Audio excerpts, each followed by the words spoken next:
손흥민 결장한 토트넘, 답답했지만 3연승 성공. 유로파리그 2위 등급, 우승 레이스, 가능성이 보인다? 토트넘 부스 알크마르. 캡틴 손흥민, 32, 이 부상으로 빠진 토트넘 호스퍼가 고전 끝에 유로파리그 3연승을 달성했다. 토트넘은 25일 오전 4시, 한국 시각, 영국 런던의 토트넘 호스퍼 스타디움에서 열린 알크마르와의 2024에서 2025 시즌 유럽 축구연맹 유로파리그 리그 페이즈 3차전에서 후반 8분에 터진 히샬리송의 페널티킥 결승골을 앞세워 1대0으로 힘겨운 승리를 거뒀다. 이로써 토트넘은 유로파리그 3연승을 기록하게 됐다. 이날 경기를 앞두고 큰 악재가 발생했다.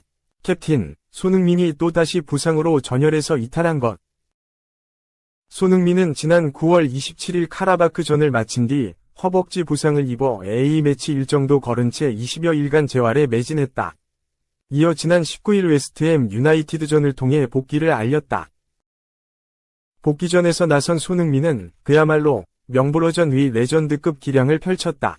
70분 동안 한 골과 1자 채골 유도, 역전골의 시발점이 된 날카로운 패스를 보여주며 팀이 기록한 3골에 모두 직간접적으로 기여했다. 결국 손흥민은 최고 평점과 함께 경기 후 마음으로 선정됐다. 완전히 건강을 회복한 것처럼 보였다. 그러나 부상 데미지가 완전히 사라지지 않았다. 결국 알크마르전을 앞두고 진행된 팀 훈련에서 모습을 보이지 않으며 우려를 안겼다. 우려가 현실이 됐다. 엔제 포스테코글루 감독은 알크마르전을 앞두고 손흥민이 지난 주말 웨스트햄전 이후 약간 통증을 느꼈다. 알크마르전에 출전시키지 않고 상태를 지켜볼 계획이라고 밝혔다. 손흥민이 빠진 토트넘은 로테이션을 가동했다. 젊은 선수들을 대거 출전시켰다. 프레이저 포스터 골키퍼가 선발로 나왔다. 후방 수비는 아치 그레이와 라두 드라구신, 벤 데이비스, 데스티니 우도기의 포백, 로드리고 벤탄쿠르와 루카스 베리발, 제임스 매디슨이 중원 2선을 구성했고 마이키 무어와 히샬리송, 티모 베르너가 공격 라인에 배치됐다. 토트넘이 공들여 키우고 있는 그레이, 베리발, 무어가 모조리 선발로 나왔다. 젊은 선수들에게는 최고의 기회다. 그러나 경기가 뜻대로 풀리지 않았다. 알크마르의 저항이 상당히 거셌다. 여러 차례 실점 위기가 찾아왔는데 그때마다 포스토 골키퍼의 슈퍼세이브 활약이 펼쳐지며 팀을 구원했다. 전반 5분 만에 무어의 헤더슛이 나왔다. 무어와 베르너가 경기 초반 좌우 측면에서 활발한 움직임을 보여줬다. 하지만 베르너는 결정력이 부족했다. 여러 골 찬스를 놓쳤다. 전반 27분과 38분에 잇따라 좋은 찬스를 날렸다. 27분에는 베리발의 킬패스가 연결됐지만 허무하게 골키퍼 정면으로 보냈다. 38분에는 슛이 공중으로 떠버렸다. 결국 전반 득점 없이 마쳤다. 포스테코글루 감독은 가차없이 후반 시작과 함께 베르너를 빼버렸다. 브레넌 존슨이 대신 나왔다. 나오자마자 좋은 찬스. 후반 1분에 무어가 측면을 돌파해 완벽한 찬스를 존슨에게 제공했다. 그러나 슛이 약했다. 후반 8분에 드디어 골이 터졌다. 베리발이 돌파하다 수비수 발에 걸려 넘어졌고 페널티킥이 선언됐다. 매디슨이 차려고 나섰는데 이때 히샬리송이 자신이 차겠다는 뜻을 밝혔다. 서로 고집하다 결국 매디슨이 양보했다. 히샬리송은 대담하게 가운데로 차넣었다. 하지만 선제골 이후에도 경기 흐름은 크게 달라지지 않았다. 오히려 토트넘이 여러 차례 위협적인 장면을 허용했다. 후반 11분에는 드라구신이 공을 빼앗기며 위기를 자초했다. 후반 29분 실점할 뻔했다. 벤 데이비스가 공중볼 경합에서 지면서 슛 찬스를 허용했다. 그러나 포스터가 슈퍼세이브로 실점을 막았다. 후반 40분에 알크마르의 데이비드 울프가 퇴장당했다. 그럼에도 토트넘은 추가골을 뽑아내지 못했다. 손흥민이 없는 공백이 여실히 느껴진 장면. 후반 19분에 도미닉 솔랑케, 28분에는 파페 사르에 대한 클루셉스키 등 주전 멤버까지 투입됐지만 공격력은 답답하기만 했다. 다득점을 만들어야 할 경기에서 간신히 1대0으로 승리하는 데 만족해야 했다. 2. 케인 없이 유럽 재패하겠네. 손흥민 빠져도 토트넘 천하무적, 무리뉴도 인정한 우승 후보. 토트넘이 승승장구하고 있다. 토트넘은 25일 한국 시간 영국 런던의 토트넘 호스퍼 스타디움에서 열린 알크마르와 2024에서 25시즌 유럽축구연맹 유로파리그 리그 페이즈 3차전 1에서 0으로 승리했다.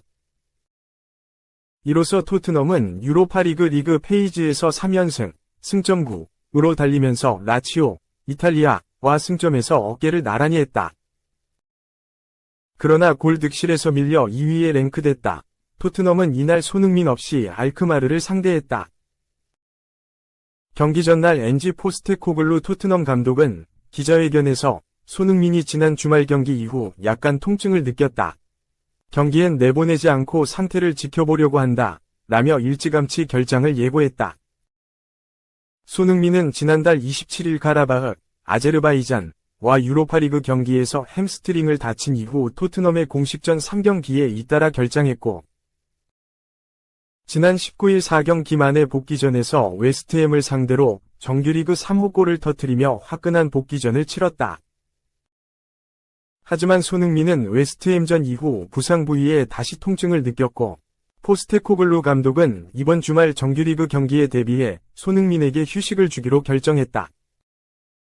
토트넘은 티모 베르너, 히샤를리송, 마이키 무어로 3톱을 구성하고 전반 초반부터 알크마르를 몰아쳤지만 아쉽게 득점에 이르지 못하고 전반전을 마무리했다. 마침내 토트넘은 후반 6분 루카스 베리발이 페널티킥을 유도했고 히샤를리송이 키커로 나서 오른발 슈팅으로 득점에 성공하며 승기를 잡았다. 히샤를리송의 페널티킥 득점은 결국 결승골이 됐다. 토트넘은 후반 40분 알크마르의 왼쪽 풀백 다비드 올페가 경고 누적으로 퇴장당하면서 수적 우위마저 점에 1에서 0 승리를 지켜냈다. 이날 손흥민이 빠졌지만 공격적인 작업에서 큰 문제가 없었다. 무어가 종횡무진 활약했기 때문이다. 부주장으로 출전한 제임스 매디슨은 경기 후 TNT 스포츠와 인터뷰에서 45분부터 65분까지 네이마르가 왼쪽 윙에 있다고 생각했다. 무어는 훌륭했다. 두려움 없이 공을 요구했다. 젊고 두려움 없는 정신력을 보여줬다. 그에게서 공을 빼앗을 수 없었다. 고 칭찬했다. 이어 그는 어리고 똑똑하고 사랑스러운 소년이다. 정보를 받아들이고 능력까지 갖고 있다. 난 베테랑으로서 그를 도울 수 있는 지혜로운 말을 할 것이다. 무어는 모든 능력을 갖고 있으며 주먹을 쥐고 열심히 하는 선수라고 치켜세웠다. 이날 매디슨은 손흥민의 빈자리를 채우는 리더십도 보였다. 히샤를리송 페널티킥 득점엔 매디슨의 양보가 있었다. 페널티킥이 주어지자 히샤를리송이 잽싸게 공을 주워들어 허리춤에 감았다. 매디슨이 히샤를리송에게 공을 달라고 하자 히샤를리송은 왼손에 잡은 공을 놓지 않고 오른손으로 매디슨을 떼어놓으려 했다. 매디슨과 히샤를리송 사이 대화가 길어지자 로드리고 벤탄쿠르까지 합류해서 히샤를리송을 설득했다. 결국 매디슨이 히샤를리송으로부터 공을 받고 페널티킥을 준비했다. 그런데 키커로 나선 선수는 매디슨이 아닌 히샤를리송이었다. 히샤를리송은 파넨카킥으로 골키퍼를 속여 페널티킥을 성공시킨 뒤 자신의 세리머니를 했다. 경기가 끝난 뒤 매디슨은 처음엔 우리 둘 다 페널티킥을 차고 싶었다. 난 오늘 베테랑이자 주장이었다. 페널티킥을 차려 했을 때 내 자신과 대화했다. 히샤를리송이 부상에서 돌아왔다는 것을 생각했다. 스트라이커에겐 힘든 일이다. 그에게 페널티킥을 준다는 순간적인 결정이 엄청난 도움이 될 것이라고 말했다. 3. 맨체스터 유나이티드 팬들 설렌다. 사비 감독. 부임하면 이 선수 데려간다. 맨체스터 유나이티드 차기 사령탑으로 사비 에르난데스, 44 스페인, 전 바르셀로나 감독 부임설이 제기된 가운데 사비 감독이 소문대로 메뉴 지휘봉을 잡는다면 하피냐, 27 바르셀로나, 영입을 요청할 거란 관측이 전해졌다. 하피냐가 최근 미친 활약을 펼치면서 세계 최고의 공격수로 평가받는 만큼 메뉴 팬들 입장에선 설렐 소식이다. 스페인 매체 피차에스는 24일 한국 시간 사비 감독은 현재 에릭 텐 하흐 54 네덜란드 메뉴 감독을 대체할 유력한 후보로 거론되고 있다며 만약 맨유로부터 감독직 제안이 온다면 사비 감독은 하피냐 영입을 조건으로 내세울 것이라고 보도했다. 지난 7경기 동안 단 1승, 4무 1패 밖에 거두지 못한 데다 잉글랜드 프리미어리그에서 순위표 12위, 3승 2무 3패 승점 11에 처져 있는 메뉴는 성적 부진을 이유로 텐하흐 감독 경질 카드를 만지작만지작하고 있다. 동시에 차기 사령탑 찾기에 돌입했다. 메뉴는 지금까지 게러스 사우스게이트, 54 잉글랜드, 전 잉글랜드 축구대표팀 감독, 에딘 테르지치, 41 독일, 전 도르트문트 감독, 토마스 프랑크, 51 덴마크, 브렌트퍼드 감독, 후뱅 아모링, 39 포르투갈, 스포르팅 감독 등을 후보에 올려놓고 주시해왔다. 하지만 최근 기류가 바뀐 모양새다. 앞서 언급됐던 감독들이 아닌 사비 감독이 차기 사령탑으로 급부상했다.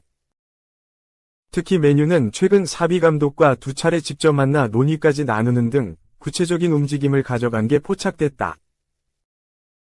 사비 감독 역시 현장으로 다시 복귀하려는 계획 속에 메뉴 지휘봉을 잡으면서 새로운 도전에 나서는 것에 상당히 관심이 있는 것으로 알려졌다. 이런 가운데 사비 감독은 메뉴 지휘봉을 잡는다면 내년 1월 겨울 이적 시장 때 하피냐를 영입해 공격진을 보강하길 원하고 있다. 현재 메뉴 공격진들 대다수가 기량이 부족하자 하피냐를 데려와 공격진을 리빌딩하겠다는 게 사비 감독의 구상이다.